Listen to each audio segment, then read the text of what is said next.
Hello students, आज हम chapter first संबंध एवं फलन पढ़ेंगे। ठीक है, तो अगर याद आ रहा हो तो ये संबंध एवं फलन हमने पहले भी पढ़ा हुआ है। पिछली क्लास में 11th में हमने ये पढ़ा था संबंध एवं फलन। 11th में संबंध एवं फलन चैप्टर सेकंड था वहाँ पे। यहाँ पे संबंध एवं फलन चैप्टर फर्स्ट है। ठीक है, वहाँ पे हमने संबंध के बारे में हमने क्या पढ़ा था, संबंध की परिभाषा वगैरह, संबंध होता क्या है, फलन की भी परिभाषा क्या, फलन होता है। ठीक है ना, तो ये सब पढ़ा था। और अब हम संबंध और डिटेल में संबंध में फलन के बारे में पढ़ेंगे। संबंध के प्रकार क्या होते हैं, फलन के क्या प्रकार होते हैं, और आगे बढ़ेंगे। ठीक है, लेकिन आगे बढ़ने से पहले हमें क्या है, पुरानी जानकारी भी होनी चाहिए।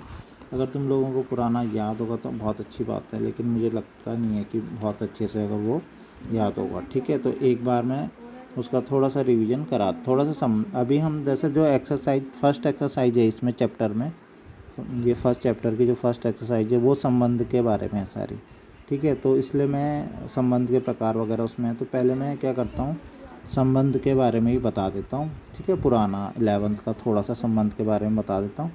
उसके बाद में जो 12th में है संबंध, वो एक्सरसाइज फर्स्ट वाली कर लेंगे। उसके बाद फलन के बारे में मैं तब बताऊँगा जब यहाँ पे फलन के प्रकार चलेंगे। ठीक है, तो अभी संबंध के बारे में, तो संबंध के अगर हम बात करें तो तुम्हें याद होगा जब हमने संबंध वाला चैप्टर पढ़ा था तो सबसे पहले क्या पढ़ा था, ये पुराना 11th का ये रिवीजन चल रहा है, थोड़ा सा हल्का सा रिवीजन है। ठीक है, हल्का सा ये रिवीजन है। ठीक है, तो इसमें क्या है, इसमें सबसे पहले सबसे पहले हम पढ़ेंगे जो हमने पहले पढ़ा था। एक पढ़ा था समुच्चयों का, याद आ रहा होगा, समुच्चयों का कार्तीय गुणन, कार्तीय गुणन पढ़ा था। ठीक है, समुच्चयों का कार्तीय गुणन क्या होता था, कैसे करते थे समुच्चयों का कार्तीय गुणन, याद आ रहा। बहुत ज़्यादा डेफिनेशन के उसमें नहीं पढ़ रहा हूँ मैं, सीधा तुम्हें थोड़ा सा हिंट दे रहा हूँ, खाली थोड़ा सा बता रहा हूँ कैसे। 1 2 3 मान लो एक ये है समुच्चय ए है और समुच्चय बी है। ठीक है, समुच्चय बी है और ये मान लो 6 और 9 है। ठीक है ना, अब हमें क्या करना है, एक इनका कार्तीय गुणन ए क्रॉस बी। तो याद आ रहा है क्या, कार्तीय गुणन हमेशा क्या होता था, दो समुच्चयों का कार्तीय गुणन क्या होता था, एक नया समुच्चय होता था। ठीक है, समुच्चय भी तुमने फर्स्ट चैप्टर पढ़ा था, वहाँ पे तो समुच्चय तुम्हें पता ही होगा। ठीक है, तो एक समुच्चय ए है, एक समुच्चय बी है, तो इन दोनों का जो कार्तीय गुणन होता था वो भी एक समुच्चय आता था। लेकिन उस समुच्चय की एक खास बात होती थी कि जो समुच्चय होता था, ठीक है, वो जो समुच्चय होता था उसके जो अवयव हैं वो क्रमित युग्म के रूप में आते थे। याद करो, ए था, बी था, ए क्रॉस बी जो इनका कार्तीय गुणन था, इसके जो अवयव आएंगे वो क्रमित युग्म के रूप में आएंगे। ठीक है ना, क्रमित युग्म का मतलब क्या हो गया, क्रमित युग्म का मतलब जोड़े के रूप में। ठीक है, और वो जोड़ा भी कैसे बनता था जब इनकी गुणा करते थे, तो उस जोड़े में हमेशा ऐसा बनता था कि पहला वाला अवयव हमेशा ए का होता था और दूसरा वाला अवयव किसका होता था, बी का होता था। जब हम पूरी डेफिनेशन पढ़ें, लेकिन अभी मैं उस डेफिनेशन वगैरह नहीं बता रहा, सीधा बता रहा हूँ। तो क्या करते थे हम, क्रमित युग्म लेते थे, मतलब पहला वाला एक का लेंगे, एक के साथ क्या 6, तो एक क्रमित युग्म बन गया, एक अवयव आ गया 1 6, 1,6। दूसरा, अब एक के साथ किसको लेंगे, 9, पहले एक लेंगे फिर कौन सा वाला ले लिया 9, एक का हो गया काम पूरा। एक पहले एक लिया था, 1 6 1 9, अब क्या होगा 2 2 6 2 9। ठीक है, इसके बाद हम क्या करेंगे, ठीक है, उसके बाद 3 6 और 3 9। ठीक है, तो ऐसे नेक्स्ट हमने किया 3 6, ठीक है, और 3 9। ठीक है, 3 6 और 3 9 किया, और इस तरीके से ये पूरा कंप्लीट हो गया। तो एक क्रॉस भी क्या आया देखो, 1 6 2 1 6 1 9 2 6 2 9 3 6 3 9। इसमें खास बात क्या है, इसमें खास बात ये है कि जो इसके जो भी ए क्रॉस बी में आया क्रमित युग्म के जो पहले अवयव है वो सारे पहले अवयव किसके हैं, ए के, मतलब पहले वाले के, जो गुणा में पहले आएगा 1 1 2 2 3 3, ये पहले वाले के। दूसरे वाले अवयव किसके हैं दूसरे वाले 6 9 6 9 6 9, ये किसके हैं, बी के, दूसरे वाले के। तो पहले वाले अवयव होते हैं क्रमित युग्म में, तो ये तुमने पढ़ा था। तो इस तरीके से तुमने पढ़ा कि अगर एक अवयव एक समुच्चय ए है और एक समुच्चय बी है, ठीक है ना, तो उनका ए क्रॉस बी कार्तीय गुणन इस तरीके से होता है। अब हम इसी के आधार पे हम संबंध को समझेंगे। ठीक है, कि संबंध क्या होता है। तो अब इसी के आधार पर संबंध को समझेंगे। तो अब नेक्स्ट है संबंध, ठीक है। ये सब पिछली क्लास का चल रहा है, थोड़ा सा बताने के लिए कि इंट्रोडक्शन के लिए, ताकि हम आगे पढ़ पाएँ।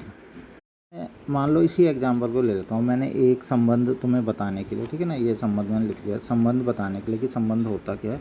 मैंने एक ए और एक बी, ठीक है ना, इसको मैं ऐसे लिख देता हूँ, ये है ए समुच्चय, ठीक है ना। ये तुम्हें पता होगा कि ये हम इसको इस तरीके से भी लिखते थे, ये जो आलेखीय रूप था, ठीक है ना, आरेख रूप में भी हम इसको लिख सकते थे, मतलब चित्र रूप में।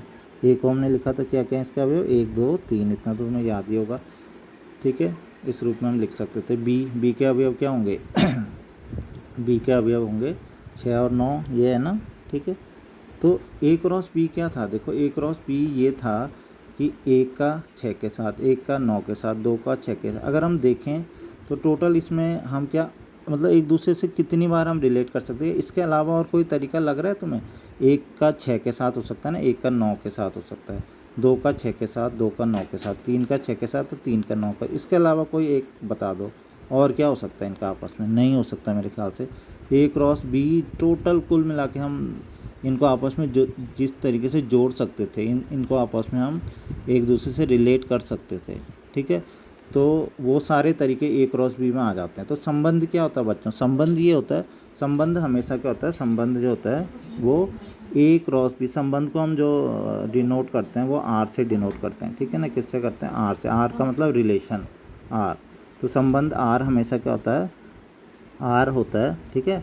आर किसको बोलते हैं, संबंध को, ठीक है ना। संबंध आर मतलब रिलेशन, जो संबंध है वो अपने आप में क्या है, एक खुद भी क्या है, आर भी एक समुच्चय ही होता है, क्योंकि ए क्रॉस बी देखो जैसे समुच्चय दिख रहा है तुम्हें, ए समुच्चय बी समुच्चय, ए क्रॉस बी भी तो समुच्चय, भले ही उसके जो अवयव हैं वो क्रमित युग्म के रूप में, लेकिन है तो समुच्चय ना। तो बस यही है। तो संबंध जो होता है वो क्या होता है वो भी एक तरीके से क्या है, समुच्चय ही है, ठीक है। लेकिन उसके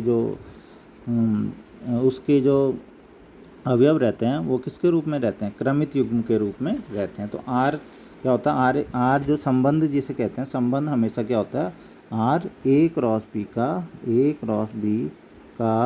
एक उप समुच्चय होता है, समुच्चय होता है। अपने ये सब पहले पढ़ाया जा चुका है, लेकिन फिर से आर ए क्रॉस बी का एक उप समुच्चय होता है। अब मतलब क्या हुआ मैं बताता हूँ तुम्हें। अब देखो जैसे मैंने तुम्हें बताया कि ये 1 2 3 था, ये 6 9, इनको आपस में रिलेट करना है, तो टोटल तरीके ये थे ना। लेकिन अब संबंध बोला कि ए क्रॉस बी का उप समुच्चय किसे बोलते हैं, उप समुच्चय भी तुमने पहले पढ़ा था। उप समुच्चय मतलब इसी के अंदर से कुछ तुमने उप समुच्चय, इसका एक उप समुच्चय खाली 1 6 हो सकता है, एक उप समुच्चय क्या हो सकता है, खाली 1 9 हो सकता है, एक उप समुच्चय 2 6, एक उप समुच्चय ये भी हो सकता है कि एक बारी में 1 6 लें, 1 9 को लें, बस इन 2 को ही लें, तो ये भी उसका उप समुच्चय। एक बार उप समुच्चय ये भी हो सकता है कि हम 4 को लें खाली। एक उप समुच्चय हो सकता है कि हम ये पहला दूसरा और लास्ट का लें। एक उप समुच्चय ये भी हो सकता है कि कुछ भी ना लें, तो उस केस में फाई उप समुच्चय, फाई भी प्रत्येक समुच्चय का उप समुच्चय, तो कुछ भी नहीं ले रहे तो रिक्त समुच्चय आ जाता है। और एक मतलब सबसे छोटा उप समुच्चय कौन सा होता है, वो कि जिसमें कोई अवयव ही नहीं होता, मतलब फाई।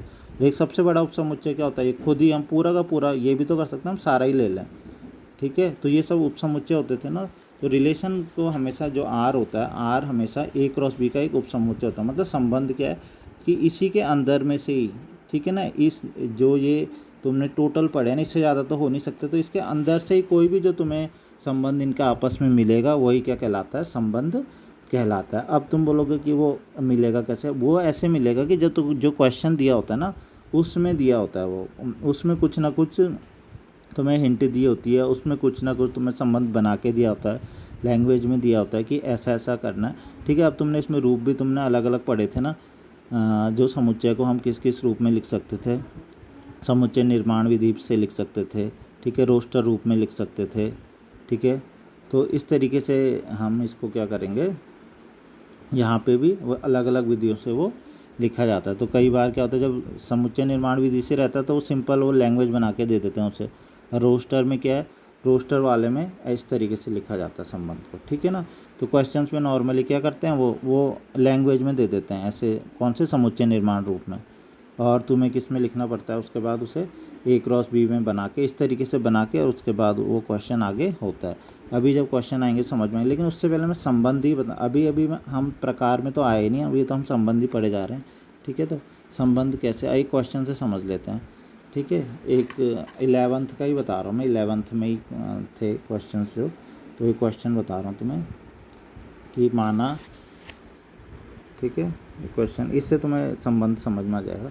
ठीक है, संबंध कुल मिला के, तो संबंध ये हो सकता है, ये 2 हो सकते हैं, 4 हो सकते हैं, 5 हो सकते हैं, सारा हो सकता है, कुछ भी हो सकता है, संबंध ही नहीं हो सकता। कुल मिला के ए क्रॉस बी का जिन दो समुच्चयों के बीच में संबंध निकालना है, उनका जो ए क्रॉस बी है उसका एक उप समुच्चय होता है। ठीक है, उन्हीं में से कुछ संबंध आता है। तो हम सबसे पहले मान एक उदाहरण से इसको समझ लेते हैं। 1 2 3 4, अब वो तुम्हें जब जो भी क्वेश्चन दिया होगा ना, तो उससे तुम्हें आराम से वो समझ में आ जाएगा। तो ये है वो जो मैं बोल रहा था, देखो आर एक्स वाई, ये रिलेशन है ना, आर संबंध है ये, such that Y equal to X plus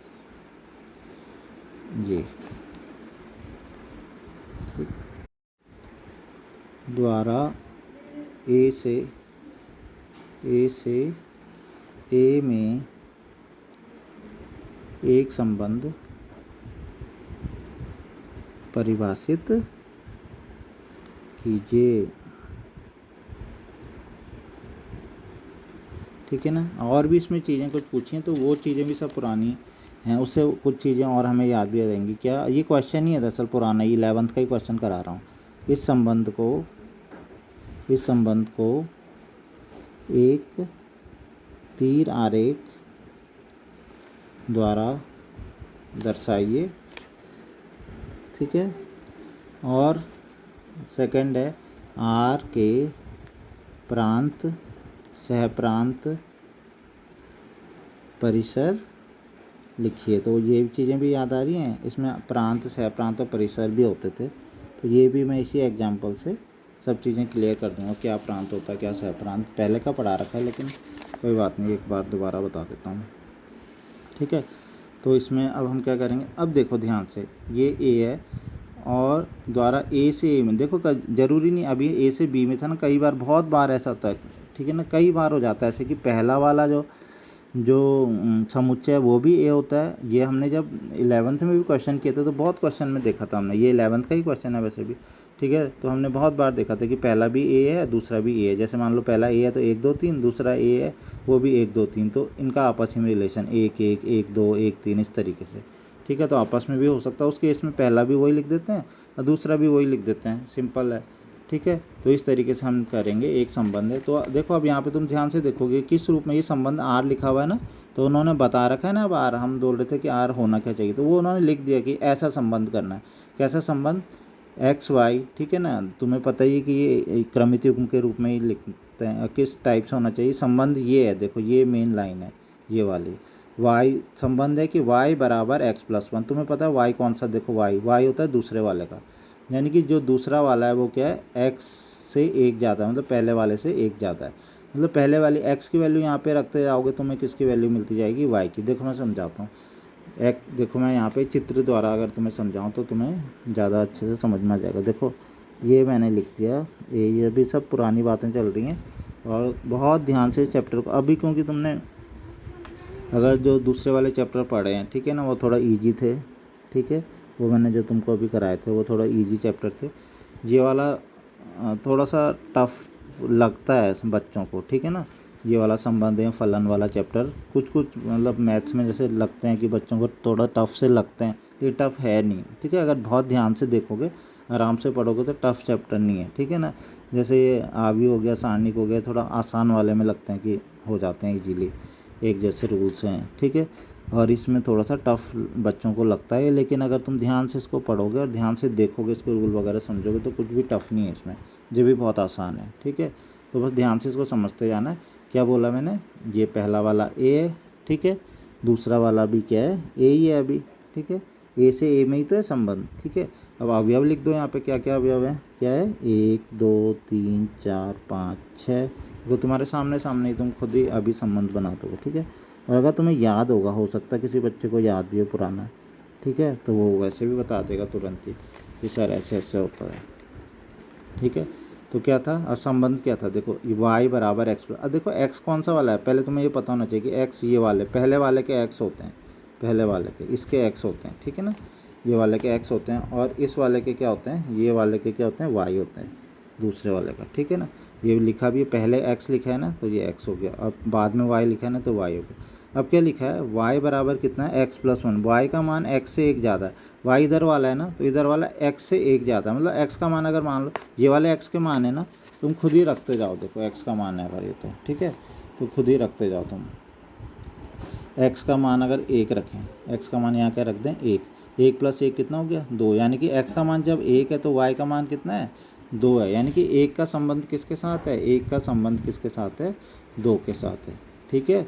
फिर से समझ लो क्या करना तुम्हें यहाँ पे x का मतलब y x से 1 ज़्यादा है, y बराबर x से 1 ज़्यादा है, तो y x से 1 ज़्यादा है, अगर x 1 है तो y 2 है, इसको तुम डायरेक्ट भी कर सकते हो, अब तो x 1 है तो y 2 है, ये 2 होगा तो ये कितना होगा 3 होगा, 3 है तो 4 है, 4 है तो 5 है, ठीक है।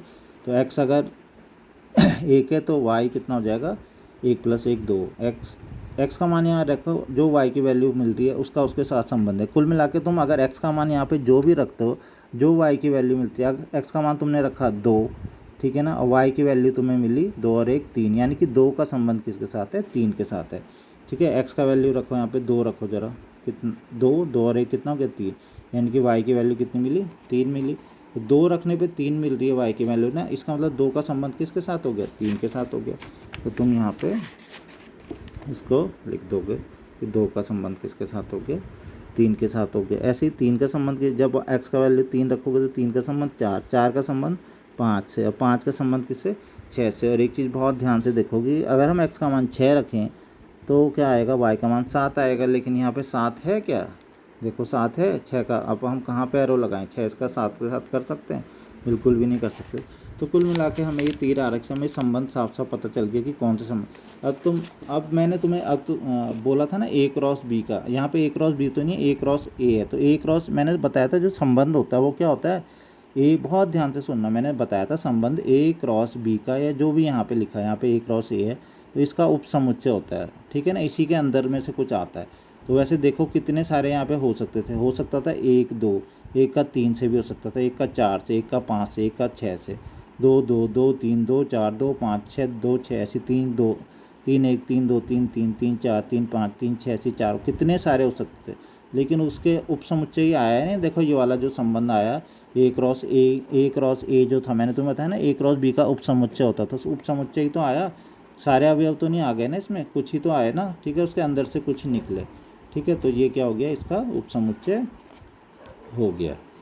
तो a क्रॉस, तो अब इसको हम कौन से रूप में लिख लेते हैं, रोस्टर रूप में। मैंने तुम्हें बताया था, अभी बताया था, और पिछली क्लास में भी बिल्कुल बताया होगा, ठीक है, पिछली क्लास में भी तुमको अगर ध्यान होगा तो पिछली क्लास में भी बताया था। तो क्या बताया था पिछली क्लास में, ये बताया था कि ये क्या होता है, जो रिलेशन होता है आर बराबर होता है रिलेशन, ठीक है, ये भी क्या होता है एक,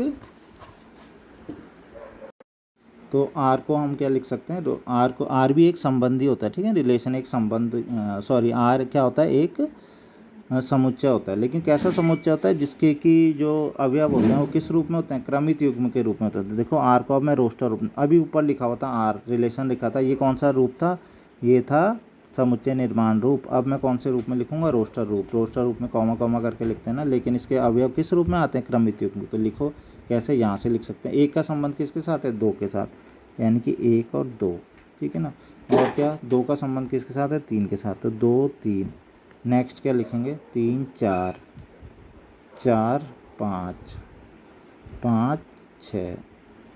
तो अब थोड़ा सा तुम्हें क्लियर हुआ होगा कि संबंध क्या है, ठीक है ना। तो क्या संबंध आया यहाँ पे, एक का संबंध 2 के साथ, 2 का 3 के साथ, 3 का 4 के साथ, 4 का 5 के साथ, 5 का 6 के साथ, तो ये संबंध आ गया। तो इस तरीके से हमें संबंध मिलते हैं। अब इसमें लास्ट जो है ये थोड़ा सा बता देता हूँ, प्रांत सह प्रांत और परिसर क्या होता था, ये भी याद होगा। प्रांत क्या होता है, प्रांत होता है, प्रांत कौन सा समुच्चय होता है, ठीक है, प्रांत समुच्चय वो समुच्चय होता है, वो अवयव लेते हैं प्रांत में, जो पहला वाला जो होता है, जो पहला समुच्चय होता है, एक दूसरा होता है, ये पहले से और दूसरे में संबंध होता है ना हमेशा, ठीक है। तो जो पहले वाले के जिन का संबंध हो रखा है, ठीक है ना, वो अवयवों को हम प्रांत कहते हैं, ठीक है ना, उनके समुच्चय को प्रांत कहते हैं, मतलब जिनका संबंध, सबको नहीं कहते, तो यहाँ तुम ध्यान से देखोगे, 1 का है, 2 पे टिक लगा, 3 पे लगा, 4 पे लगा, 5 पे एरो लगा ना, 6 पे तो नहीं लगा ना। इसका मतलब प्रांत में कौन कौन से आएंगे, 1 2 3 4 और 5।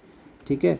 अब दूसरा आता था परिसर। अब परिसर जो रूल ये प्रांत के लिए इस इधर की ओर है बाईं तरफ, वही रूल परिसर के लिए दाईं ओर है। दाईं ओर जिन पे एरो लगा हुआ है वो किस में आ जाते हैं, परिसर। ये सब पुराना पड़ा हुआ है, इसलिए थोड़ा सा केवल याद दिलाने की ज़रूरत है, याद आ गया होगा। ये है प्रांत जिन पे एरो लगे, ये परिसर जिन पे एरो लगे। एक होता है सह प्रांत, भी पूछा ना उन्होंने, सह प्रांत किसको कहते हैं।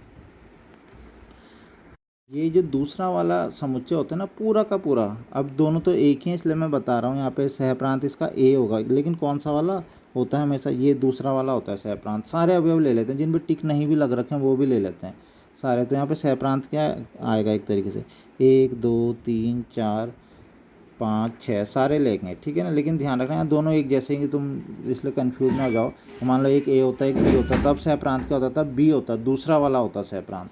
तो सह प्रांत दूसरे वाला पूरे के पूरे ले लो, पहले वाले के जिनमें संबंध होता है, जिनमें एरो लगे, जो संबंधित है, ठीक है। या अगर हम यहाँ पे देखें तो ये 1 2 जो शुरू में लिखे हैं, 1 2 3 4 5 जो शुरू में लिखे हैं यहाँ पे, वो प्रांत होते हैं, ठीक है ना। वो प्रांत के हो गया अवयव। और जो बाद वाले होते हैं 2 3 4 5 6, अगर इस रोस्टर फॉर्म में, तो वो परिसर होते हैं, ठीक है ना। और जो ये दो जिनके बीच में संबंध होता है, वो जो दूसरा वाला समुच्चय होता है पूरा का पूरा, वो क्या कहलाता है, सह प्रांत। तो बहुत ध्यान से तुम्हें इन चीज़ों को समझना है।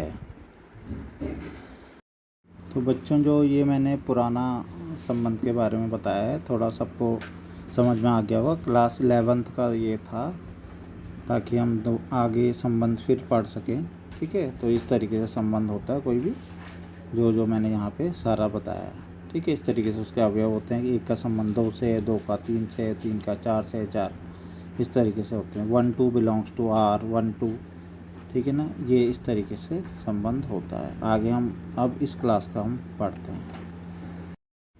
तो बच्चों, इस क्लास में अब हम आगे संबंध को थोड़ा सा और समझेंगे कि संबंध क्या होता है, ठीक है। तो अब हम संबंधों के इस क्लास में जो हम नॉर्मली पढ़ेंगे, संबंधों के प्रकार पढ़ेंगे, अलग अलग टाइप के, ठीक है। तो संबंधों के प्रकार,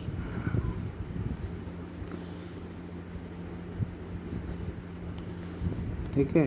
तो अब संबंधों के प्रकार में सबसे पहले जो हम 2 प्रकार के संबंध यहाँ पे हम पढ़ेंगे, ठीक है।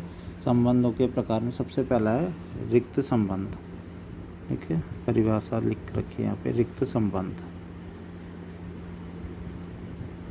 संबंधों के प्रकार में रिक्त संबंध है, ठीक है। तो रिक्त संबंध किसे कहते हैं, रिक्त संबंध जैसे नाम से ही पता चल रहा है, तो नाम से ही पता चल रहा है रिक्त संबंध। रिक्त संबंध का क्या मतलब हुआ कि मतलब हम संबंध, हम बोल क्या रहते हैं अभी तक, संबंध कुछ ऐसे बोल रहे थे ना, यहाँ से ए का अवयव है, इधर बी का अवयव है, ठीक है। तो ए से ए में अगर कोई संबंध है, या ए से बी में कोई संबंध है, तो किसी का भी किसी अवयव के साथ जो भी कुछ भी दे रखा है, ठीक है ना, वो क्वेश्चन में दे रखा होगा, क्या रिलेशन किस प्रकार से होगा, ठीक है, वो क्वेश्चन में दे रखा होगा। तो हाँ, ठीक है, तो वो क्वेश्चन में दे रखा होगा किस प्रकार से संबंध होगा। तो रिक्त संबंध में क्या होता है, जैसे नाम से पता चल रहा है, रिक्त मतलब किसी भी पहले वाला जो समुच्चय है और जो का किसी भी दूसरे वाले समुच्चय के किसी भी अवयव के साथ कोई भी संबंध नहीं होता है। इसमें कोई संबंध होता ही नहीं है, मतलब ना पहले वाले का दूसरे किसी भी अवयव से संबंध ना हो, ठीक है।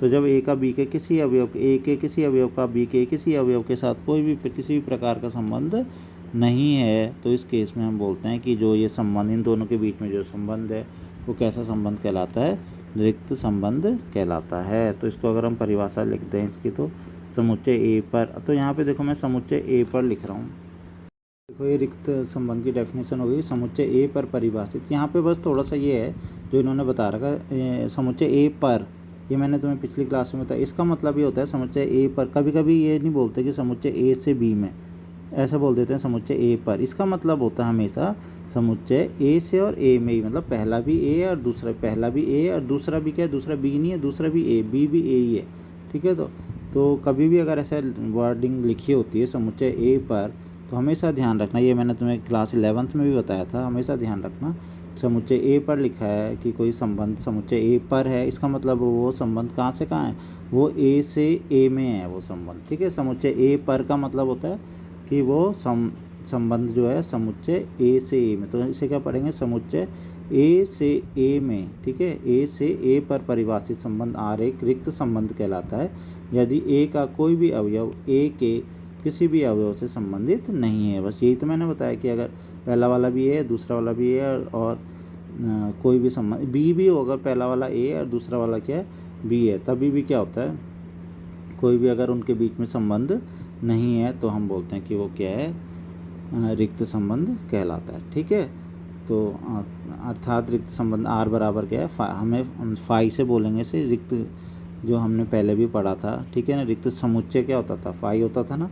तो यहाँ पे ये संबंध पूरा का पूरा क्योंकि रिक्त है तो इसको हम फाई से डिनोट करते हैं, और इस सबसेट ऑफ ए क्रॉस ए। ठीक है, तो ये मैं तुम्हें पहले भी बता चुका हूँ कि ये हमेशा क्या होता है। यहाँ पे बस तुम्हें ये ध्यान देना कि आर बराबर इतना है बस। ठीक है, बाकी ये तो होता ही है, तुम्हें पता ही है कि जो कोई भी संबंध हमेशा ए क्रॉस ए का क्या होता है, उप समुच्चय होता है। ये मैंने अभी थोड़ी देर पहले ही बताया था तुम्हें। ठीक है, इसके बाद एक दूसरे टाइप का संबंध है। ठीक है, तो यहाँ पे हम दो टाइप के संबंध फिलहाल अभी पढ़ेंगे एक साथ जो हम पढ़ेंगे। ठीक है, दूसरा संबंध है सार्वत्रिक संबंध। देखो बच्चों, नेक्स्ट है सार्वत्रिक संबंध। ठीक है, तो सार्वत्रिक संबंध क्या होता है, सार्वत्रिक संबंध होगा ये, ठीक इसका उल्टा अपोजिट समझ लेते हैं। रिक्त संबंध में हम क्या बोल रहे थे, रिक्त संबंध में हम कह रहे थे कि किसी का भी ए के, मतलब हम अभी तो फिलहाल ए से ए में ही ले रहे हैं, चलो ए से ए, अभी हम बोल रहे थे किसी का भी ए का किसी भी अवयव के साथ कोई संबंध है ही नहीं, यहाँ कोई एरो लगे ही नहीं है मतलब। ठीक है, तो हम बोलते थे ऐसा संबंध रिक्त संबंध आर इक्वल टू फाई कहलाता था। अब यहाँ इसका ठीक उल्टा है। अब ठीक उल्टा क्या होगा, यहाँ कोई संबंध था ही नहीं। और अब सार्वत्रिक संबंध वो समुच्चय संबंध होता है जब समुच्चय ए का समुच्चय ए के प्रत्येक अवयव के साथ संबंध, मतलब सारे ही लगेंगे, कोई भी नहीं छूटने वाला। ठीक है ना, यहाँ पे अगर 1 2 3 है, 1 2 3 है, 1 का 1 के 2 के साथ, 3 के साथ, 2 का 1 2 2 2 3 3 1 3, सारे, इसका मतलब एक तरीके से ए क्रॉस ए पूरा का पूरा आ जाता है उसमें। ठीक है, तो समुच्चय ए पर परिभाषित संबंध आर एक सार्वत्रिक संबंध कहलाता है यदि ए का प्रत्येक अवयव ए के सभी अवयवों से संबंधित है, अर्थात आर बराबर कितना हो जाएगा, ए क्रॉस ए पूरा हो जाएगा। ठीक है ना, तो यहाँ पे रिलेशन पूरा का पूरा आ जाएगा, मतलब सारे एक दूसरे से रिलेटेड हैं। तो कभी भी ऐसा हो कि एक समुच्चय के दूसरे समुच्चय से सारे के सारे अवयव रिलेटेड हो तो उस प्रकार के संबंध को बोलते हैं सार्वत्रिक संबंध। और कोई भी संबंधित नहीं हो अवयव तो सिंपल है कि वो क्या कहलाता है, रिक्त संबंध। तो ये फिलहाल रिक्त और सार्वत्रिक था, और आगे हम कुछ टाइप के संबंध जो पढ़ेंगे वो हम पढ़ेंगे, लेकिन यहाँ पे एक साथ ये दो संबंध है। ठीक है, अब एक उदाहरण है बुक का ही। ठीक है, उदाहरण एक। ठीक है, उदाहरण एक है, तो उदाहरण एक देख लेते हैं क्या है। ठीक है, देखो उदाहरण एक है ये, मैं इसको ऐसे ही बता देता हूँ डायरेक्ट। ठीक है, इसमें ऐसा इसी को तुम नोट कर लोगे जो बुक में है ही, क्या समझा रहा हूँ खाली। ठीक है, मान लीजिए कि ये उदाहरण एक है। ठीक है, मान लीजिए कि ए किसी बालकों के स्कूल के सभी विद्यार्थियों का समुच्चय है। दर्शाइए कि आर क्या रिलेशन है। ठीक है, पहले समझ लो एक समुच्चय है किस चीज़ का, ए क्या है, किसी बालकों के स्कूल के सभी विद्यार्थी, कोई बालकों का स्कूल है, यहाँ पे लड़के पढ़ते हैं, और सभी विद्यार्थियों का समुच्चय ए है। तो आगे समझ में, ए क्या है, ये सभी विद्यार्थियों का समुच्चय एक बालकों के स्कूल के। ठीक है, आगे लिखा है दर्शाइए कि क्या रिलेशन है, आर रिलेशन बोलते हैं ना, ए बी, ए का रिलेशन बी के साथ है, किस टाइप से, ए बी की बहन है। ठीक है, द्वारा प्रदत्त संबंध एक रिक्त संबंध, मतलब आर जो ये संबंध दे रखा है ना कि ए का बी के साथ कैसे संबंध है कि वो उसकी क्या है, बहन है, ए बी की बहन है। और दूसरा आर डैश, आर डैश इसलिए दिया कि इसको नाम आर दे दिया ना, उन्होंने पहले वाले संबंध को नाम आर दे दिया, तो उन्हें एक ही उन्होंने संबंध दूसरे वाले संबंध को आर डैश नाम दे दिया इसलिए। अब क्या संबंध है, ए बी, किस तरीके से संबंध, ए तथा बी की ऊंचाइयों का अंतर 3 मीटर से कम है, द्वारा प्रदत्त संबंध एक सार्वत्रिक संबंध है। तो उन्होंने कहा ये पहला वाला बताओ कि पहला वाला क्या है, एक रिक्त संबंध है, और दूसरा वाला जो आर डैश है ये सार्वत्रिक है। तो अभी मैंने रिक्त और सार्वत्रिक दोनों ही तुम्हें बताए थे। ठीक है, तो रिक्त क्या होता था, जिसमें किसी के साथ संबंध होता ही नहीं था ना। ठीक है, तो यहाँ सोचो कि अभी हम ए किसी बालकों के स्कूल का विद्यार्थियों का समुच्चय है ना, और उसमें तुम्हें संबंध निकालना कि ए बी की बहन है। तो जब सारे के सारे वहाँ पे लड़के ही हैं तो कोई किसी की बहन हो सकता है, खुद ही सोचो। ठीक है, संबंध क्या होगा, संबंध केवल उनका है कि जो आपस में बहन है, ठीक है ना। जो ए है पहला वाला, ठीक है, पहला वाला क्या है, दूसरे वाले की बहन है पहला वाला। तो लेकिन जब सबके सब लड़के ही हैं तो वो भाई भाई हो सकते हैं, बहन तो हो ही नहीं सकते कोई भी, ठीक है ना। इसका मतलब है कि ये संबंध कैसा संबंध है, रिक्त संबंध है। कोई संबंध आपस में ऐसा हो ही नहीं सकता कि कोई किसी की बहन हो जाए लड़कों के स्कूल में, ठीक है। तो इसलिए यही तुमने लिखना है, क्योंकि स्कूल बालकों का है, तब कोई भी विद्यार्थी स्कूल के किसी भी विद्यार्थी की बहन नहीं हो सकता, यही सब लिखना है तुमने। इसलिए क्या है, रिक्त संबंध है। नेक्स्ट संबंध ये है कि ए तथा बी की ऊंचाइयों का अंतर 3 मीटर से कम है। उन्होंने कहा जो डिफरेंस है 3 मीटर से कम है किसी भी दो बच्चों के बीच की, मतलब ये वाला संबंध कब हो रहा है, आर डैश, ये वाला संबंध कब हो रहा है, ये संबंध उन्हीं बच्चों के बीच में होगा जिनकी ए तथा बी की, उन्हीं दो बच्चों के बीच का संबंध होगा ये, जिनकी ऊंचाइयों का अंतर 3 मीटर से कम होगा। तो खुद ही सोचो कि 3 मीटर कितना होता है, बहुत ज़्यादा होता है 3 मीटर, ठीक है ना। तो तुम्हें क्या लग रहा है, 3 मीटर से कम तो हर किसी क्लास में एक, चाहे वो छोटे से छोटा एक बड़े से बड़ा हो, उनके बीच का डिफरेंस भी निकालेंगे तो वो तो 3 मीटर से तो कम होगा ही नहीं। 3 मीटर तो बहुत ज़्यादा होता है। इससे हम क्या समझे कि 3 मीटर से कम तो सारे के सारे क्लास में ऐसा हो ही नहीं सकता। सारे के सारे स्कूल में क्लास में जो भी बच्चे होंगे उनकी ऊंचाइयों का अंतर, ऊंचाइयों का अंतर तो थोड़ा सा इंच में ही फ़र्क रहता है, थोड़ा सा खाली, ठीक है ना। मीटर तो बहुत ही बड़ी बात हो गई, ठीक है। तो 3 मीटर से भी कम है वो तो होगा ही होगा, यानी कि ए तथा बी की ऊंचाइयों का अंतर 3 मीटर से जो कम है, तो किन्हीं भी दो, सारे के सारे विद्यार्थियों में आपस में ऐसा हो सकता है। इसका मतलब है एक ऐसा संबंध है, एक सार्वत्रिक, मतलब सबका आपस में 3 मीटर से कम होगा। तो किन्हीं भी दो विद्यार्थियों की ऊंचाई का अंतर 3 मीटर से कम ही होना चाहिए, कम ही होता है हमेशा, इसलिए एक ऐसा संबंध है, सार्वत्रिक संबंध है। तो अब समझ में आ गया होगा।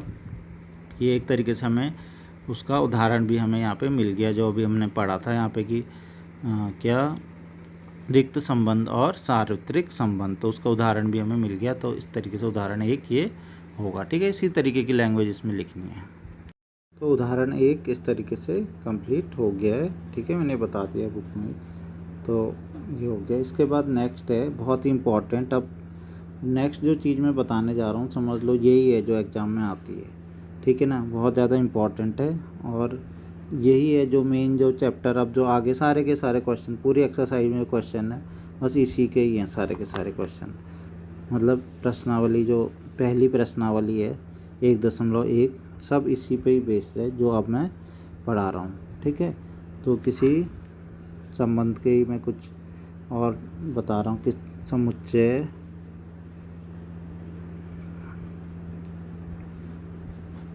ए पर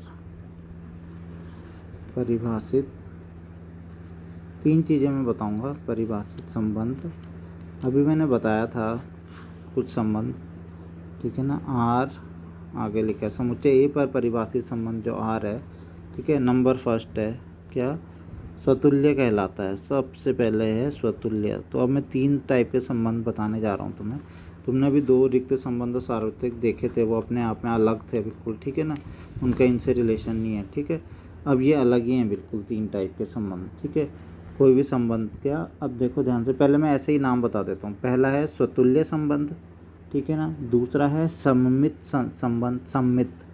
और तीसरा है संक्रामक, ठीक है। स्वतुल्य, सम्मित और संक्रामक। अभी पूरी एक्सरसाइज में तुमसे यही पूछा जाएगा कि कोई बताओ कि ये संबंध स्वतुल्य है, सम्मित है, संक्रामक है, या स्वतुल्य है, सम्मित तथा संक्रामक नहीं है, स्वतुल्य नहीं है, सम्मित और संक्रामक है, सम्मित नहीं है, संक्रामक और स्वतुल्य है, ठीक है। तो इस टाइप के क्वेश्चन इसमें रहेंगे, बहुत इंपॉर्टेंट, और एग्जाम में भी ये एक्सरसाइज से क्वेश्चन आते हैं, ठीक है। तो इसमें पूरी एक्सरसाइज में अब यही है।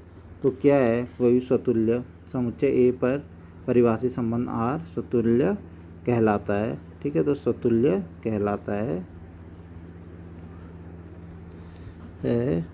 यदि, समझाता हूँ अभी, ठीक है ना, पहले इसकी डेफिनेशन लिख देता हूँ। प्रत्येक ए बिलोंग्स टू, ए के लिए, ठीक है ना, ए बिलोंग्स टू ए के लिए, ए बिलोंग्स टू आर, ठीक है। तो कोई भी संबंध स्वतुल्य कहलाएगा अगर प्रत्येक ए बिलोंग, इसका मतलब है किसी भी अगर संबंध में तुम्हें इस टाइप के अवयव मिले, ए बिलोंग्स टू आर, मतलब 1 2 2 3 3 4 4 ऐसे करके अवयव मिले। देखो अभी मैं पुराना थोड़ा सा समझा देता हूँ। ये था, ठीक है, ये था, इसमें देखो यहाँ पे ये था 1 2 2 3, तो ये स्वतुल्य कब होता? स्वतुल्य तब होता है बच्चों, स्वतुल्य मतलब कि स्व मतलब अपना ही, जब किसी का संबंध खुद के साथ ही हो। ठीक है, मतलब ए का संबंध अगर ए के साथ ही है, स्वतुल्य तब कहलाता है। प्रत्येक ए बिलोंग्स टू एक, मतलब ए के किसी भी अवयव के लिए ए का संबंध ए के साथ ही हो, मतलब स्वयं का संबंध खुद के साथ ही हो। तो ए का संबंध, एक का संबंध अगर एक के साथ है, दो का संबंध दो के साथ है, तीन का संबंध तीन के साथ है, अगर ऐसा हो, सारे के सारे ऐसे संबंध हो, तो उस पूरे जो संबंध है उसे बोलते हैं स्वतुल्य संबंध। तो अब मान लो पीछे वाला ही मैं तुम्हें एग्जाम चेक करने के लिए, तो ये स्वतुल्य कब होता? ये स्वतुल्य होता अगर एक का एक के साथ होता, दो का दो के साथ, तीन का तीन के साथ, चार का चार के साथ, पाँच का पाँच, छः के छः। तो तुम्हें इसके अंदर अवयव मिलते कैसे फिर? ऐसे तो मिलते एक एक, दो दो, तीन तीन, चार चार, पाँच पाँच, छः छः।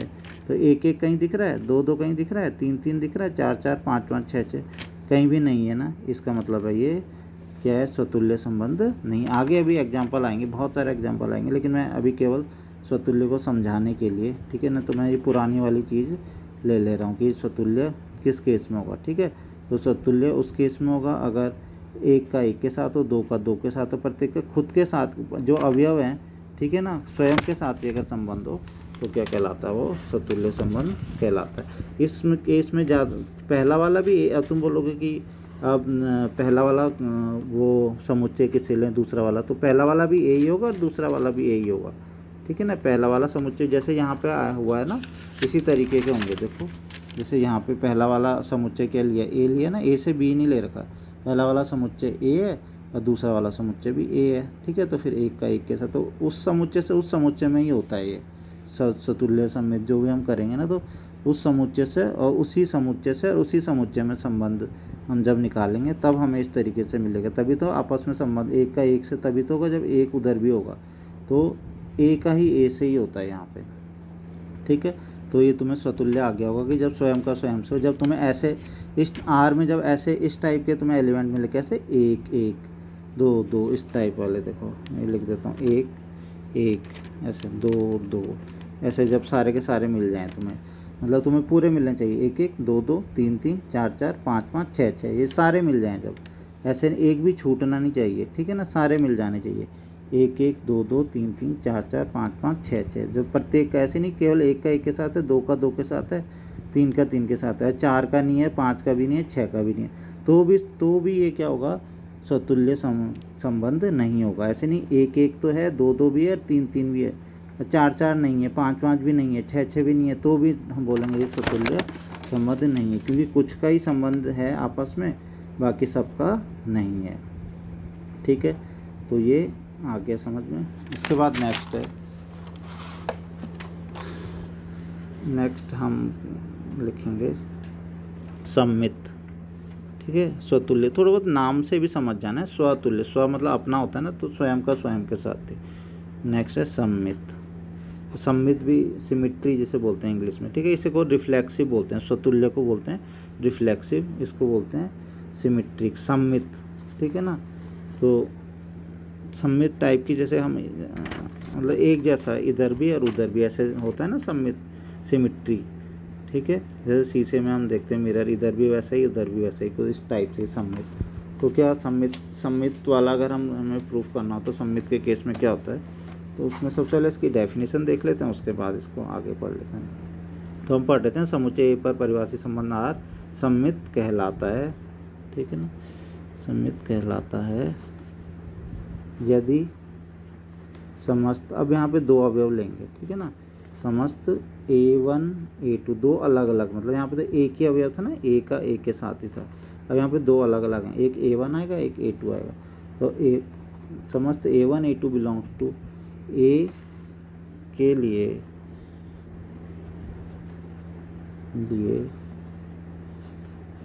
A1 A2 अभी बताऊंगा, ये A2 बिलोंग्स टू R से A2 A1 belongs to R प्राप्त हो। ठीक है, ये तो डेफिनेशन हो गई जो बुक में लिखी है। तो सम्मित कहलाता है यदि समस्त एवं, अब इसमें क्या होता है बच्चों, देखो इसमें होता है, इसमें हम ये लेते हैं कि यदि A1 का संबंध A2 से है, ठीक है ना, पहले संबंध होना भी चाहिए, ठीक है। ऐसा नहीं कि एक A1 का A2 के साथ है ही नहीं, हम सीधा सम्मित देखें।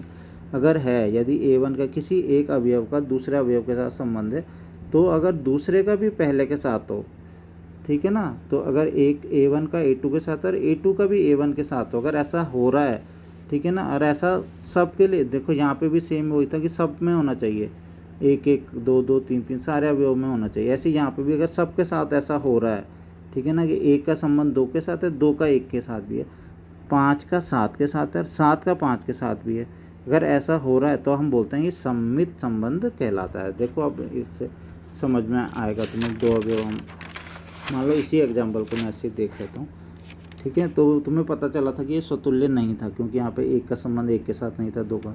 अब देखते हैं क्या है सम्मितों का। सम्मित क्या बोला मैंने बेबी? मैंने बोला जैसे एक का संबंध दो के साथ है, ठीक है, तो दो का भी अगर एक दो, तो यहाँ दो एक है, कहीं दिख रहा है? कहीं यहाँ पे नहीं है ना, मतलब एक का तो दो के साथ है, लेकिन इस दो का क्या एक के साथ है? यहाँ देखो नहीं है ना। दो का तो तीन के साथ है, ठीक है, तो एक दो है लेकिन दो एक नहीं है, दो तीन है तीन दो नहीं है, तीन चार है चार तीन नहीं है, चार। और होना सबका चाहिए, ऐसे नहीं कि एक दो का तो हो रहा है। एक मान लो इसी क्वेश्चन में मान लो एक दो है ना, एक का दो के साथ है, दो का भी एक के साथ होता, मान लो हो जाता, मान लो दो एक होता। दो तीन है ना, मान लो यहाँ पे तीन दो भी होता, तीन का दो के साथ, लेकिन तीन चार है और तीन चार का ऐसे ही रहता, चार पाँच पाँच है, ये छूट जाता है और इन दो का ही होता है। तो भी हम इस पूरे संबंध आर को बोलेंगे कि ये क्या सम्मित नहीं है। होना चाहिए तो सबके लिए होना चाहिए, ये बिल्कुल हमें पहले ध्यान रखना है कि होना चाहिए तो सबके लिए होना चाहिए, नहीं तो ये क्या होगा, सम्मित ऐसे ही स्वतुल्य भी नहीं कहलाएगा। जब सबके लिए नहीं होगा, सम्मित भी नहीं कहलाने वाला बिल्कुल ही, ठीक है। ये सबके लिए होना चाहिए, एक दो, अभी आगे हम भी इसमें भी एग्जांपल करेंगे, तो मैं पुराना 11th का जो मैंने तुम्हें समझाया तो इससे समझा रहा। तो एक तरीके से ये भी सम्मित नहीं है, ठीक है। तो यही हम क्वेश्चन में बताना, क्या कोई जो भी संबंध दिया उन्होंने, तो क्या वो स्वतुल्य है, क्या वो सम्मित है, ठीक है। नेक्स्ट है लास्ट इसमें, ठीक है, कौन सा वाला संबंध? संक्रामक।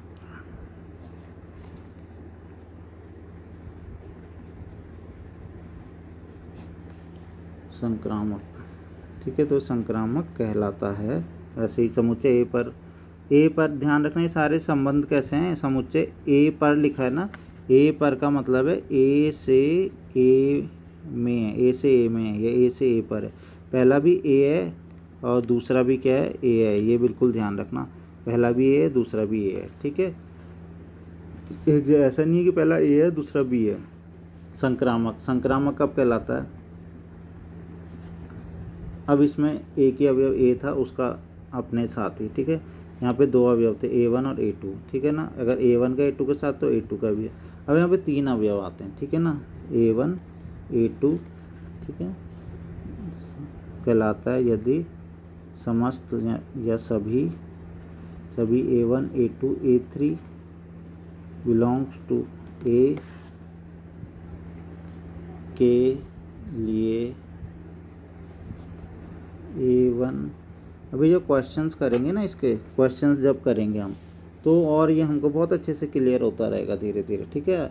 जब मैं भी इसके क्वेश्चन कराऊंगा, उदाहरण कराऊंगा, क्वेश्चंस कराऊंगा, और तुम भी इसके क्वेश्चन जब करना एक बार स्टार्ट कर दोगे, और जो मैं क्वेश्चन तुम्हें कराऊंगा उनका भी तुम उनको भी सॉल्व करोगे, उनको खुद भी करोगे, तो ये क्लियर होगा धीरे धीरे इसका कॉन्सेप्ट, ठीक है। A2 A3 belongs to are से A1 A3 belongs to are प्राप्त हो, ठीक है। ये तो मैंने डेफिनेशन यहाँ लिख दी। संक्रामक कब कहलाता है? संक्रामक कहलाता है यदि अब तीन अवयव हैं, A1 A2 A3, कोई ए में तीन अवयव A1 A2 A3, तो ध्यान से सुनो, A1 A2 A3 है ना, एक क्रम में देख लो, A1 A2 A3, तो यदि A1 A2 belongs to are हो, अब दो चीज़ें हैं यहाँ, पहले एक चीज़ पता होती है ना, A1 A2 belongs to are, A1 का A2 से संबंध है, तो A2 का भी अगर A1 से हो, तो यहाँ पे पहले दो चीज़ें, क्या क्या चीज़ें?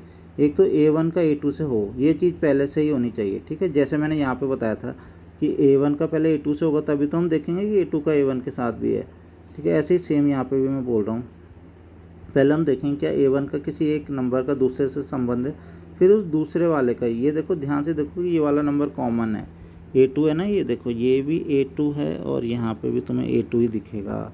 ऐसे कभी भी मत करना कि ये 2 है, ये 3 है और ये 4 है और ये 5 है। अरे ये 2 होगा, ये 3 होगा, तो अगर अब फिर 3 आएगा। ठीक है, तो ये नंबर तो 3 ही है, 4 नंबर नहीं है। ठीक है, तो क्या होगा बच्चों इसमें, अगर A1 का संबंध A2 से है और जो A2 है ये दूसरा वाला, इस A2 का संबंध किससे, A3 के साथ है। ठीक है, पहले वाले का दूसरे वाले के साथ और फिर दूसरे वाले का तीसरे वाले के साथ। 3 नंबर हो गए ना, A1, A2 और A3। अगर ऐसा होता है कि A1, लेकिन ऐसा होना भी चाहिए कि A1 का A2 के साथ है, A2 का A3, ऐसा अगर होता है, ठीक है ना, है से अगर हमें ये में हो कि A1 का भी A3 के साथ हो जाए, मतलब पहले वाले का लास्ट, ये जो कॉमन वाला उसको हटा दो थोड़ी देर के लिए, A2 भी हटा दो, A2 भी हटा दो, कौन सा, पहले वाले का लास्ट वाले का, A1 का A3 के साथ हो, तब हम इसको बोलते हैं कि ये संबंध कैसा कहलाता है, संक्रामक कहलाता है। तो इसको भी हम क्या करते हैं, एक पीछे वाले से ही जो बताया, पीछे जो एग्जांपल है उसी से ही समझ लेते हैं कि A1 का A2 के साथ है, A2 का A3 के साथ, तो A1 का भी अगर A3 के साथ हो तो संक्रामक कहलाता है। ठीक है, ये देखते हैं इस जगह। तो ये देखो, मान लो ये वाला ही है, तो यहाँ पे हम 3 नंबर देखो, 1 का 2 के साथ है, ठीक है ना, फिर 2 का 2 ही होना चाहिए, देखो 2 का 3 के साथ है यहाँ पे, तो 1 का 2 के साथ है, 2 का, तो हमें पहली वाली कंडीशन मिल गई ना, ऐसी कंडीशन मिलनी चाहिए तो ही हम देखेंगे कि संक्रामक है या नहीं। तो 1 का 2 के साथ, 2 का 3 के साथ हो गया, तो अब किसका होना चाहिए, 1 का किसके साथ होना चाहिए, 3 के साथ, यानी 1 3।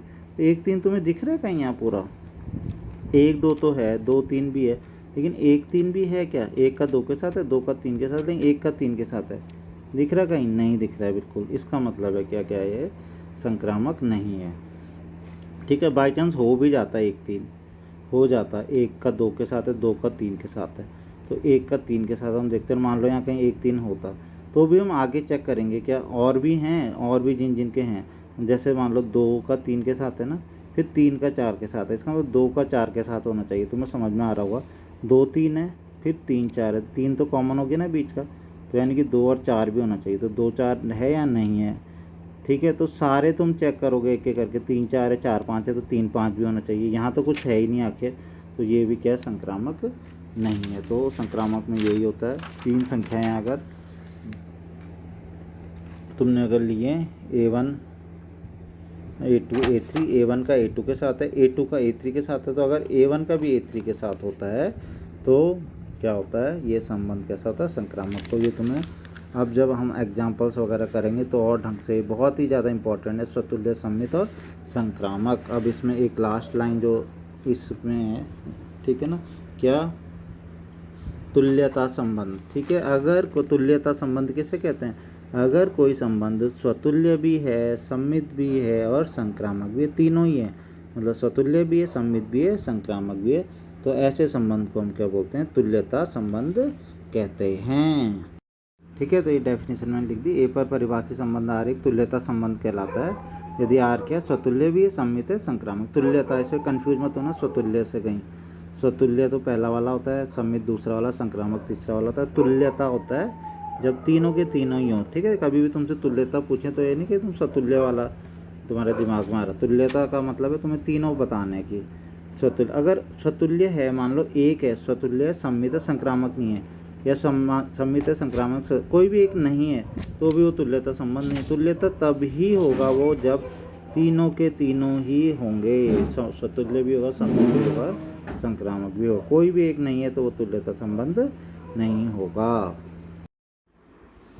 अब इसके हम कुछ उदाहरण करने की कोशिश करते हैं। ठीक है ना, उदाहरण एक तो हम कर चुके थे, उदाहरण एक, वो किससे रिलेटेड था वो उदाहरण था सार्वत्रिक संबंध और रिक्त संबंध से था ना, वो क्लास में बालकों का विद्यालय था जो वाला, जो मैंने बताया था। ठीक है, तो अब हम उदाहरण दो, अब जो उदाहरण है आगे वाले जो उदाहरण है वो सब किससे रिलेटेड है, वो हैं सब इसी से, स्वतुल्य सम्मित संक्रामक, स्वतुल्य सम्मित संक्रामक। ठीक है, इसी से रिलेटेड हैं, तो अब हम इसको पढ़ने जा रहे हैं, स्वतुल्य सम्मित संक्रामक वाले उदाहरण। ठीक है, और यही इंपॉर्टेंट है बहुत ज़्यादा, यही आते हैं एग्जाम में। ठीक है, तो मान लीजिए ये, पहले मैं उदाहरण इसको लिख लेता हूँ कि है क्या ये। तो बच्चों देखो ये है, ठीक है ना, उदाहरण 2 है, मान लीजिए कि टी किसी समतल में स्थित समस्त त्रिभुजों का एक समुच्चय है। समुच्चय टी में आर बराबर T1 T2 के सर्वांक में एक संबंध है। सिद्ध कीजिए कि आर एक तुल्यता संबंध है। तो यहाँ पे सबसे पहले तो देख लो कि रिलेशन आर है क्या। तो सबसे पहले उसके लिए देखो कि टी एक समुच्चय दे रखा है। जैसे हम टी समुच्चय किस तरीके का, जैसे कि समुच्चय ए होता है ना, ए से ए में ही तो हम देखते हैं, अभी तक ए से ए में देख रहे थे ना हम ए पर। यहाँ पे ए की जगह टी है, ठीक है। हम टी से टी में देख रहे हैं। टी किसी समतल में स्थित समस्त त्रिभुजों का, टी ट्राइंगल बोलते हैं ना, त्रिभुजों का समुच्चय। अब देखो किस किस का जो टी है, टी किसका संबंध है, त्रिभुज। मतलब टी में एक तरीके से हमें टी से टी में देखना है। टी में क्या होंगे, त्रिभुज ही त्रिभुज भरे पड़े होंगे, इसमें भी त्रिभुज ही त्रिभुज होंगे, क्योंकि त्रिभुजों का समुच्चय टी, समस्त सारे त्रिभुज यहाँ होंगे, सारे त्रिभुज यहाँ होंगे। अब उन्होंने बोला है कि संबंध है, लेकिन इस त्रिभुज का आपस में किन किन त्रिभुजों का आपस में संबंध है। संबंध है किस तरीके से है, संबंध के लिए उन्होंने देखा T1 T2 के सर्वांश में। संबंध केवल उन्हीं का है बच्चों जो एक दूसरे के सर्वांग सम है। तुम जानते हो सर्वांग सम किसे कहते हैं, याद है कुछ? सर्वांग सम तो 9th 10th या उससे पहले की छोटी क्लासेस में पढ़ा होगा। सर्वांग सम, अगर इसे हिंदी भी तुम्हें आती हो तो भी आ जाएगा। सर्व अंग समान, जिसके सारे अंग समान होते हैं आपस में, ऐसी आकृतियाँ, ठीक है, बिल्कुल एग्जैक्ट शेप एंड साइज, आकृति और आकार दोनों के दोनों बराबर है। एक गोला है, ठीक उसके ऊपर ये गोला आ जाए। एक सिक्का है बिल्कुल उसी आकार का, ठीक है ना, बिल्कुल उसी आकृति का वो सिक्का है, तो वो क्या होगा, सर्वांग सम होता है। त्रिभुज है तो बिल्कुल उसी आकृति का, ठीक है ना। एक आयत है तो बिल्कुल उसी आकृति का, तो सर्वांग समान, बिल्कुल एग्जैक्ट एक जैसे चीज़ें जो होती हैं। तो T1 T2 के सर्वांग सम है। तो अब हम इसको प्रूफ करेंगे कि क्या ये स्वतुल्य सममित संक्रामक क्या क्या ये है। वैसे ही सिद्ध करने वाले, देखो जो क्वेश्चन सिद्ध करने वाले, मैं पहले इसमें तुम्हें बता दूं एक चीज़, तुम्हारे लिए काम आसान हो जाता है। कब आसान होता है, जब आता है क्वेश्चन सिद्ध कीजिए। सिद्ध करने वाले क्वेश्चन में यहाँ इस एक्सरसाइज में क्यों काम आसान होता होगा, इसलिए काम आसान होता है बच्चों, जब सिद्ध करने के लिए वो बोलते हैं ना, तो एक तरीके से तुमको वो बता देते हैं कि ये सिद्ध करने के लिए बोलते हैं कि ये बताओ कि ये स्वतुल्य है परंतु संक्रामक और सम्मित नहीं है। इसका मतलब तुम्हें पता चल गया पहले कि तुम्हें स्वतुल्य सिद्ध करना है, और आंसर पता चल गया कि वो, अब बस वो तुम्हारे ऊपर है कि तुम्हें उसे दिखाना है, ठीक है ना, तुम्हें दिखाना है कि होगा कैसे, ठीक है। लेकिन आंसर तो पता है। जहाँ पे ये सिद्ध की जगह लिखा रहता है जांच कीजिए, तब वहाँ पे हमें थोड़ा दिमाग और ज़्यादा लगाना पड़ता है, और हमें ये पता लगाना पड़ता है, पहले ये पता लगाना पड़ता है कौन सा सम्मित कौन सा संक्रामक। यहाँ जैसे यहाँ पे लिखा है सिद्ध कीजिए कि आर एक तुल्यता संबंध है। तुल्यता संबंध अभी बताया था ना, तुल्यता संबंध उसे बोलते हैं जो सतुल्य भी होता है, सम्मित भी होता है, संक्रामक भी होता है। इसका मतलब है सिद्ध करने के लिए कहा है कि ये एक सतुल्य, सम्मित और संक्रामक तीनों है, ठीक है। तो सिद्ध करने के लिए कहा है, इसका मतलब ये असली में होगा, तभी तो सिद्ध करने के लिए बोला है। इसका मतलब ये स्वतुल्य भी है, सम्मित भी है, संक्रामक है। तुम्हें आंसर पहले से ही पता है, लेकिन उसको क्या करना है, सिद्ध करना है। तो हम सबसे पहले देख लेते हैं नंबर फर्स्ट क्या, इसका हल हम लिखेंगे, ठीक है। तो सबसे पहले हम लिखेंगे स्वतुल्य, ठीक है। तो हम स्वतुल्य को हम चेक करना चाह रहे हैं, स्वतुल्य। तो स्वतुल्य में बच्चों मैंने क्या बताया था, स्वतुल्य में किसी का संबंध स्वयं के साथ ही, स्वयं का संबंध स्वयं के साथ ही। तो T1, इस केस में हम क्या करते हैं, T1 T2 है ना, तो हम एक ही चीज़ लिख लेते हैं। T1 T2 है तो हम T1 T1 ही लिख लेंगे, ठीक है ना, T1 T1। तो हम ऐसे करके इसको चेक करते हैं हमेशा। तो ऐसा करो इसमें, क्योंकि हमें क्या करना है, T1 का T1 के साथ ही, ठीक है। तो T1 T1 के सर्वांग सम है। तो बच्चों बताओ T1 T1 के मतलब कोई त्रिभुज खुद के ही सर्वांग सम है, खुद के ही। तो सोचो कि होता होगा ऐसा, कोई त्रिभुज खुद के बराबर एक जैसा ही है। अरे तो ये तो बहुत आसान सी बात है, कोई खुद के ही तो बराबर हमेशा होता ही है, ठीक है ना। एक त्रिभुज दे रखा है और वो बोल रहे हैं कि वो खुद ही के बराबर है, खुद के बराबर तो होगा ही, जब वो दोनों एक जैसे, वो एक ही चीज़ तो है, तो खुद के बराबर क्यों नहीं होगा। तो प्रत्येक त्रिभुज खुद के सर्वांग सम होता है, खुद स्वयं का स्वयं के साथ संबंध चाहिए ना। तो यहाँ पे तुम यही बात लिखोगे स्वतुल्य के लिए, ठीक है। तुम अगर ऐसे लिखना चाहते हो कि T1 बिलोंग्स टू आर, तो ऐसे भी लिख सकते हो, ठीक है ना। For all T1 belongs to T1 belongs to R. लेकिन और आसान भाषा में लिख सकते हो। आसान भाषा में तुम ये, क्योंकि यहाँ सर्वांग सम वाली बात चल रही है ना, तो आसान भाषा में ये लिख दो कि जो संबंध आर है, ठीक है ना, यहाँ पे लिख दो संबंध आर स्वतुल्य है। क्यों, तो ये आसान भाषा हो गई। आर स्वतुल्य है क्योंकि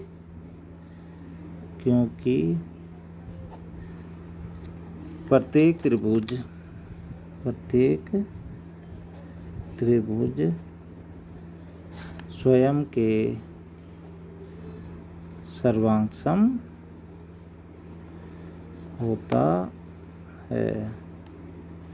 ठीक है, कि R स्वतुल्य है क्योंकि प्रत्येक त्रिभुज स्वयं के सर्वांग होता है। खुद के तो स्वतुल्य वही होता कि खुद का संबंध खुद के साथ होना चाहिए, मतलब वो जो भी अवयव उसमें हैं उनका उन्हीं के साथ संबंध होना चाहिए। तो कोई भी त्रिभुज स्वयं के क्योंकि सर्वांग होता ही है, तो इसलिए प्रत्येक त्रिभुज स्वयं के सर्वांग मतलब R स्वतुल्य है। नेक्स्ट हम क्या सिद्ध करेंगे, सममित। तो सममित में बच्चों मैंने क्या बताया था, कितने अवयव लेते हैं, 2 लेते हैं ना, 2 अवयव वहाँ पे बताया था ना, A1 A2। तो अगर A1 का संबंध A2 के साथ है, A1 A2 belongs to R, तो A2 A1 belongs to R भी होना चाहिए। मतलब A1 का A2 के साथ है तो पहले का दूसरे के साथ है तो दूसरे का पहले के साथ भी होना चाहिए। तो वहाँ पे हम करके देखते हैं, लेकिन आपकी शुरुआत हमेशा इससे करते हैं कि हम एक का संबंध दूसरे के साथ तो मान लेते हैं। तो माना हमने, ठीक है ना, तो इसमें मान लिया हमने कि T1 का संबंध किसके साथ है, T2। इसमें 2 लेते हैं, ध्यान रखना अवयव, ठीक है ना, सममित वाले में 2 लेते हैं। तो अपनी ओर से हमने यहाँ पे भी T1 T2 मान रखा था, तुमने भी T1 T2 ही मान लिया, ठीक है ना। तो माना क्या है, T1 T2 बिलोंग्स टू क्या है, R है। ठीक है, तो अब हमें सिद्ध क्या करना है बच्चों, सममित वाले में हमें ये सिद्ध करना है कि T1 T2 belongs to R है, तो T2 T1 भी बिलोंग्स टू R होगा। T1 T2 है तो T2 T1। तो हम आगे इसको देखो, ये वाला साइन लगाना, बिलोंग्स टू आगे, ठीक है। हमेशा ये सारे क्वेश्चन तुमने ऐसे ही करना है, ठीक है। T1 T2 belongs to R है तो ऐसे साइन लगाते जाना, ठीक है। इस तरीके से, के नीचे इस तरीके से साइन लगाना है तुमने। तो T1 T2 belongs to R का मतलब क्या हुआ, T1 T2 belongs to R का मतलब हुआ T1 T2 के सर्वांग है। तो ये लिख दो यहाँ पे, ठीक है ना, T1 T2 के। बच्चों इसको बहुत ही ध्यान से समझना, ठीक है ना। अभी मैं क्या दूंगा, आज तुमको कोई होमवर्क अलग से करने के लिए नहीं देने वाला हूँ, ठीक है, कि तुम एक्सरसाइज के कोई भी क्वेश्चन करो, ठीक है। आज मैं तुमको बस इतना दूंगा कि तुम इसी को 1 बार 2 बार 3 बार 4 बार 5 बार इसको ही देखते रहो। जो मैंने तुमको पढ़ाया उसको पहले एक बार ढंग से समझ लो, तब आगे तुमको क्वेश्चन करने के लिए मैं दूंगा, ठीक है। तो T1 T2, तो सममित में क्या होगा, T1 T2 belongs to R है, तो T1 T2 belongs to R का क्या मतलब हुआ कि T1 T2 के क्या है, सर्वांग से। में तो वो लिख देंगे हम, T1 T2 के सर्वांग सम है, ठीक है। तो T1 हम शुरुआत हमेशा सममित में हमेशा किसी एक चीज़ से शुरुआत करते हैं कि ये बिलोंग्स टू, और ठीक उसका उल्टा लास्ट में हमें सिद्ध करना होता है। T1 T2 बिलोंग्स टू आ रहा है तो हमें T2 T1 करना है। T1 T2 का मतलब क्या हुआ, T1 T2, यहाँ पे देखो T1 T2 बिलोंग्स टू का क्या मतलब होता है, T1 T2 के सर्वांग समय, यानी कि T1 क्या है, T2 के सर्वांग समय। अब खुद ही सोचो बच्चों जरा, कोई बहुत बड़ी बात नहीं है ये, ठीक है ना, ये कोई बहुत बड़ी बात नहीं है, बहुत इसमें क्या है, कई सारी बहुत सिंपल बातें हैं, और उन्हीं को हमें थोड़ा सा दिमाग लड़ा के सोचना है, ठीक है बहुत ही सिंपल है। खुद ही सोचो, जब T1 T2 के सर्वांग समय, तो क्या T2 T1 की नहीं होगा, एक ही बात तो है बच्चों, ठीक है ना। एक ट्रायंगल दे रखा है, ये पहला वाला ट्रायंगल दे रखा है, ये और ये, अब बोला ये इसका नाम T1 है, इसका नाम T2 है ट्रायंगल। ये बोला है कि ये इसके सर्वांग समय, मतलब ये दोनों एक जैसे हैं बिल्कुल, ठीक है। T1 T2 के है, तो क्या T2 भी T1 के होगा, तो बड़ी सिंपल सी बात है, ये इसके है तो ये इसके, वो तो एक लैंग्वेज भाषा बदलने वाली बात हो गई, वो तो खाली कि T1 T2 के सर्वांग समय, तो T2 भी तो T1 के होगा, इसमें क्या दिक्कत है। तो तुम यहाँ पे लिखोगे T2 T1 के सर्वांग समय, दिस इम्प्लाइज, इसे दिस इम्प्लाइज का साइन बोलते हैं। इसे लगाना है तुमने, ऐसे 2 ये करना है और एक ऐसे लगाना है, ठीक है। T1 T2 belongs to are, अगला तुमने करना है T1 भी T2 के क्या है, इसका मतलब होता है T1 T2 के सर्वांग समय, फिर T2 T1 के सर्वांग समय। इससे प्रूफ हो गया T2 T1 के है ना, इसका मतलब क्या हो गया, T2 का संबंध किसके साथ है, T1 के साथ है। T2 T1 belongs to R, यही तो हमें सिद्ध करना था। T1 T2 के था, इसका मतलब T1 T2 के सर्वांग समय, हमें उल्टा करना था। T2 T1 के होगा, लेकिन उल्टा भी तभी करना जब होगा, बाई चांस होता ही नहीं है। कभी कभी ऐसा होता है कि उल्टी चीज़ होती नहीं है, मान लो T1 T2 के सर्वांग समय तो T2 T1 के ना हो, तब हम यहाँ पे लिखते हैं कि T2 T1 के सर्वांग सम नहीं है, तब ऐसे लिखते हैं। तब यहाँ पे लिखते हैं T2 T1 does not belongs to R, तब यहाँ पे कट का निशान लगा देते हैं। और जब हम कट का निशान लगाते हैं इसका मतलब है सममित हमारा प्रूफ नहीं हुआ, हम बोलते हैं कि ये सममित नहीं है। लेकिन अभी तो सममित आया ना, T1 T2 belongs to R था, लास्ट में उल्टा आ गया T2 T1, T1 T2 के सर्वांक में, T2 भी T1 के सर्वांक में, तो ये आ गया। तो ये बच्चों तुम्हें समझ में आया होगा मेरे ख्याल से।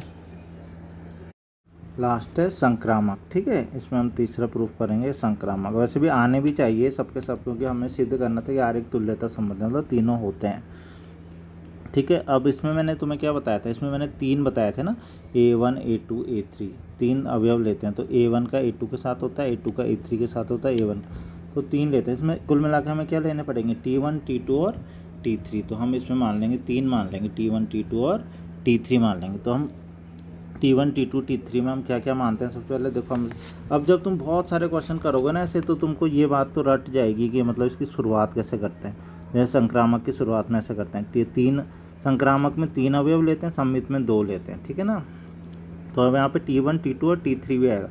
शुरुआत ऐसे होती है कि T1 T2 belongs to R होता है, ठीक है ना। यहाँ पे लिखते हैं और, ठीक है ना, लिखते हैं यहाँ पे और T1 T2 belongs to R होता है, और लिखते हैं, ठीक है ना, और भी लिखना है and T1 T2 belongs to R। दूसरा क्या लिखते हैं, T2, शुरुआत यहाँ से, शुरुआत बिल्कुल यहीं से ही होगी, ठीक है। 3 ले लेंगे इस बार, T1 T2 और एक अपनी ओर से T3 भी लेंगे। तो T1 T2 belongs to R, और ये दूसरा वाला T2 वाला यहाँ से शुरुआत करेंगे, T2 T3 belongs to R। तो ये, तो हमें सिद्ध क्या करना है इसमें हमें ये सिद्ध करना है कि यदि T1 का संबंध T2 से और इस T2 का ही संबंध किससे, T3 से, तो इस T1 का T3। लास्ट में क्या हमें सिद्ध करना है, लास्ट में कुल मिलाकर हमें दिस इम्प्लाइज टू सिद्ध करना है कि T1 T3 belongs to R, T1 का भी T3 के साथ संबंध है, ठीक है। तो इसको हम कर लेते हैं। तो पहले लेकिन ये लिख लेते हैं कि इसका मतलब क्या हुआ। इसका मतलब तुम्हें यहाँ समझ में आ ही रहा है। T1 T2 का मतलब है कि T1 T2 के क्या है, सर्वांक। T1 T2 belongs to R तभी होगा जब T1 T2 के सर्वांक समय। तो ये क्या है, इसे लैंग्वेज में लिख लेते हैं। T1 T2 belongs to R का मतलब हुआ T1 T2 के सर्वांक सम है। और इसको भी लिख लेते हैं, क्या होगा, इसका मतलब क्या होगा, T1 पहला वाला दूसरे के सर्वांक सम है। यहाँ पहला वाला कौन सा है, T2 है ना, तो पहला वाला दूसरे के सर्वांक सम है। इसका मतलब T2 किसके सर्वांक सम है, T3 के सर्वांक सम है, ठीक है, ठीक है। T1 T2 के सर्वांक सम है और T2 T3 के सर्वांक सम। थोड़ा सा दिमाग लड़ाओ, T1 T2 के है, T2 T3 के है, तो क्या तीनों आपस में सर्वांक सम नहीं होंगे, पहला वाला दूसरे, मतलब हम बोल रहे हैं कि 3 त्रिभुज दे रखे हैं, ठीक है ना, 3 त्रिभुज दे रखे हैं, ये T1 है, ये T2 है, T3, पहला वाला दूसरे के एकदम बिल्कुल बराबर है, और दूसरा वाला भी पहले वाले के बिल्कुल बराबर है। पहला वाला बिल्कुल बराबर है दूसरे के, दूसरा भी बिल्कुल बराबर है तीसरे के। तो खुद ही सोचो, तीनों भी तो बराबर होंगे आपस में, ठीक है। तो इसका मतलब क्या होगा, T1 T2 और T3 तीनों बराबर होंगे ना। हमें लेकिन तीनों से मतलब नहीं, हमें तो चाहिए कि पहला वाला और तीसरे वाले के बराबर होगा। तो जब T1 है T2 के, T2 है T3 के, तो सिंपल सी बात है T1 भी T3 के सर्वांक सम होगा। मतलब कुल मिला के यहाँ पे सर्वांक सम का मतलब है एक जैसा। तो अगर कोई एक त्रिभुज T1 T2 के बिल्कुल बराबर है, दूसरा त्रिभुज T2, यही वाला T2 किसी तीसरे के बराबर है, तो तीनों आपस में बराबर हो गए ना। इसका मतलब पहला वाला भी तीसरा, हमें पहले का तीसरे के साथ है, तो T1 भी किसके बराबर हो गया, T1 T3 के सर्वांक सम है। यही तो हमें सिद्ध करना था है। तो T1 T3 belongs to R, ये प्रूफ हो गया। तो इससे हमें क्या हो गया, ये आ गया कि क्या ये सममित भी है, ठीक है। तुम्हें यहाँ पे लिखना भी था बच्चों, यहाँ पे जब ये आया था ना कि T2 T1 belongs to R, तो तुम यहाँ पे लास्ट में लिखोगे अतः क्या है, R क्या है, सममित संबंध है, ऐसे लिखना है यहाँ पे। जैसे ये आया तो आज लिखोगे तुम अतः R क्या है, कैसा संबंध है, संक्रामक संबंध है। अब देखो R स्वतुल्य भी हो गया, R सममित भी हो गया, संक्रामक। इसका मतलब है अतः क्या होगा, R कैसा संबंध है, R तुल्यता संबंध है, ठीक है। तो ये इस तरीके से हो गया है, ठीक है। तो ये समझ में आ गया होगा। इसके जैसे अभी कुछ उदाहरण और हैं, लेकिन अब मैं काफ़ी हो गया है मेरे ख्याल से, तो अभी मैं इसके जैसा अभी एक उदाहरण और है, उदाहरण 3 भी इसके जैसा ही है, ठीक है। लेकिन मैं उसे अभी छोड़ रहा हूँ, उसे बाद में बताऊँगा अभी, ठीक है। मैं उदाहरण 5 भी फिर इस टाइप का ही है। तो अभी मैं उदाहरण 4 का बता रहा हूँ बस खाली, क्योंकि वो थोड़ा सा वैसा वाला है जिस समुच्चय में मतलब अब दूसरे रोस्टर रूप में दे रखा है उसमें, ठीक है। तो ये वाला तो समुच्चय निर्माण रूप में दे रखा था ना ऐसे करके, जिसमें से लैंग्वेज सी लिखी रहती है, ठीक है। और दूसरा वाला जो जिसमें अवयव लिखे रहते हैं 1 2 2 3 2 3 रोस्टर रूप रहता है। तो मैं रोस्टर रूप वाला भी एक क्वेश्चन करा देता हूँ और एक इसका करा ही दिया। अभी इसके जो और उदाहरण है मैं उसको नेक्स्ट डे करा के, और कुछ एक्सरसाइज के भी उदाहरण मैं एक्सरसाइज के क्वेश्चन भी कराऊंगा कुछ घर से करने के लिए भी तब दूंगा। तो अभी इसको ढंग से बस पढ़ लेना। देने के लिए मैं अभी भी दे सकता हूँ, लेकिन अभी ढंग से एक बार इसको जो मैंने कराए हैं उन्हीं को पढ़ो, उन्हीं को ध्यान से देखो ज़रा कि संबंध क्या था, संबंध के क्या प्रकार थे और कैसे ये क्वेश्चन हुए हैं, ठीक है। इनको अच्छे से एक बार समझ में आ जाएगा तो तब हम आगे पढ़ेंगे। तो बच्चों देखो ऐसा वाला क्वेश्चन जो मैं बोल रहा था उदाहरण 4, मैंने अभी उदाहरण 3 छोड़ दिया ना, क्योंकि मैं एक ये ऐसा कराना चाह रहा था, फिर वो मैं नेक्स्ट वीडियो में बताऊंगा, ठीक है। तो ये है, देखो ये इस टाइप का कि एक समुच्चय दे रखा है 1 2 3, ठीक है। तो 1 2 3 से और 1 2 3 में ही, तो जो हम समुच्चय बार बार ले रहे थे इस बार वो समुच्चय 1 2 और 3 है, ठीक है। तो इसमें ये आर दे रखा है, किस किस का संबंध है। तो एक जब ये संबंध हम कभी भी लेंगे ना तो इस टाइप से होता है, 1 2 3 पहला भी 1 2 3 होगा। यहाँ पे हमेशा देखना पहले और दूसरे एक जैसे ही होंगे, ठीक है ना। तो इन्हीं का आपस में हमें संबंध लेना। तो देखो अब हम इसमें बताना क्या है।